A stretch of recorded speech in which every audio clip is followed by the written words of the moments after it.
నమస్తే పిల్లలు, ఈ వీడియోలో మనం తెలుగు సందుల గురించి నేర్చుకుందాం. మొదటిది అకార సంధి.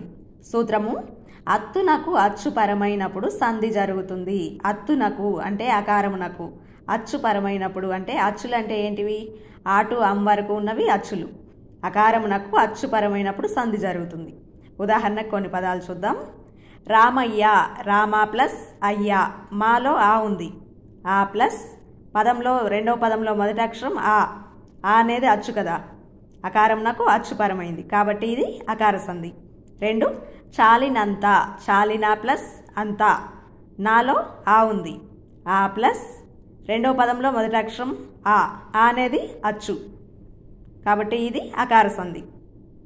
రాకుండుట, రాక ప్లస్ ఉండుట, కాలో ఆ ఉంది.